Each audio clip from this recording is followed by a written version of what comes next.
How's it going, ladies and gentlemen? Hello and welcome back to Mystery Inc. My name is Richie, and today we're talking about something a little bit different today. For those of you who don't know, I have currently been on a mission to collect, read, review, and rank every Goosebumps, Fear Street, um, Hardy Boys, and Nancy Drew book. But today we're adding something else to the mix. And first, I do apologize too if I sound a little bit weird in this video. I've been sick with the flu for the last 5 days, so my voice sounds kind of weird. Still a little bit under the weather, but felt good enough to make the video at least. And today we're talking about the C.R.O.W files, as you will have seen from the thumbnail.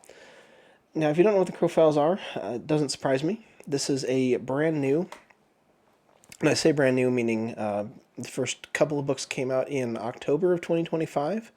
This is a brand new middle grade horror series that takes inspiration from things like Goosebumps, according to the author's posts on Amazon, and I actually came across these through an advertisement on Instagram, of all things. So this is it's a middle grade horror series with a modern twist where everything is focused on a certain aspect of, or each book, I should say, is focused on a different aspect of modern technology. There are currently 8 books available in the series. I haven't read any of them yet. I just got them in the mail today. I'm going to show you what they are.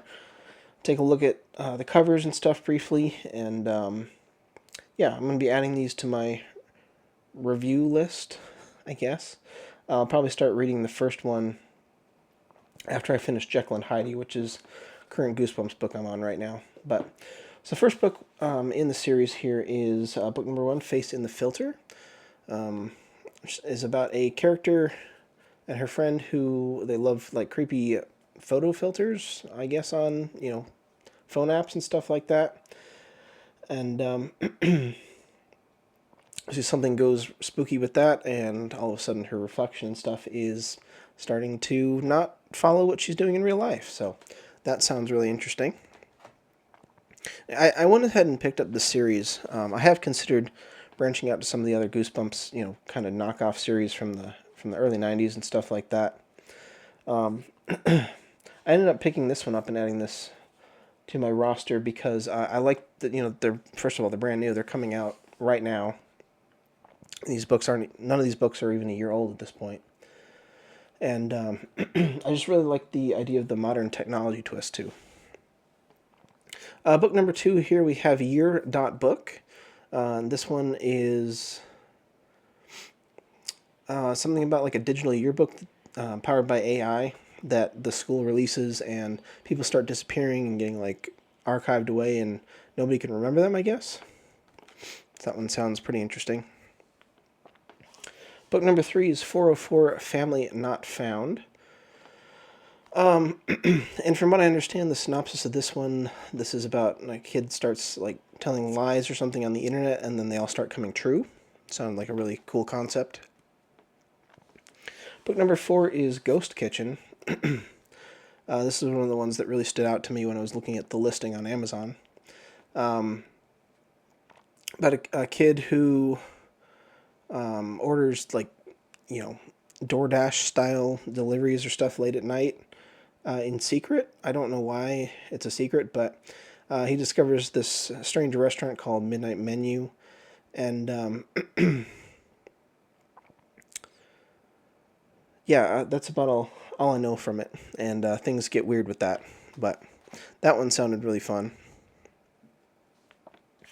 Book 5 is The Sharing, which has to do with a couple kids and their family going on vacation. They end up at some hotel with free Wi-Fi, but there's something weird going on with that, and these ghost guys start showing up, I guess. Which I don't know. Another one sounds really interesting. Can't wait to read that one. Book 6 was The Uncanny Tutor. Sounds like it's about its character needs some kind of tutor related to school, and this Miss Olivia shows up, and I guess something seems weird about her. I think she's supposed to be a robot or a android or something like that. That one, another one that really stood out to me when I was looking at them. A little bit of a scratch on the back cover there. That's weird. Okay. Book 7 then was An Automated Christmas. This is the one that I'm probably least excited about based on the synopsis. It just, I don't know.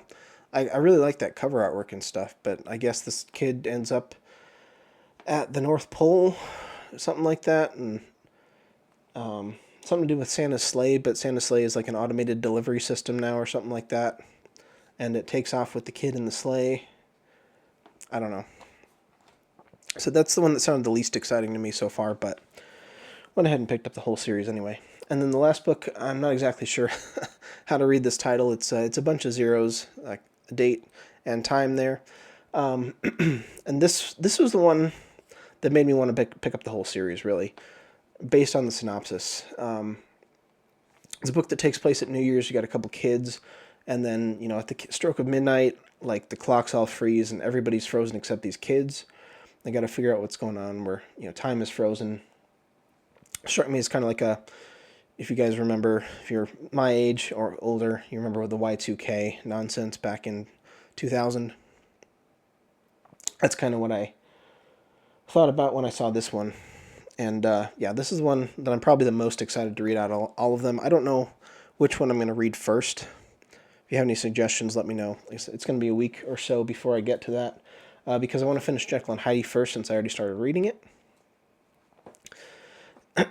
And next Goosebumps book review that's going to be coming out also is going to be Night of the Living Mummy. I just finished reading that one last night. I need to record the review for it. Don't know if I'm going to do it today or not. It's going to be a couple of days before it comes out, even if I do record it today anyway. But so yeah, let me know what you guys think about this. Has anybody else heard about this series? Are you interested in seeing more of it? I'm going to read them and review them here on the channel anyway, but yeah, let me know what you think. I'll go ahead and post a link to the website for these guys down in the comment, or not in the comments, in the video description, as well as the Amazon link if anyone else wants to check them out. Like I said, this isn't an endorsement or anything. I haven't read them yet. I'm not sponsored or anything like that. They just sound really cool if you want to check them out for yourself. So that's going to do it for today. Just a quick overview on what these look like. And yeah, going to add those to the reading roster. Hope you guys enjoyed. We'll catch you in the next one. Have a nice day.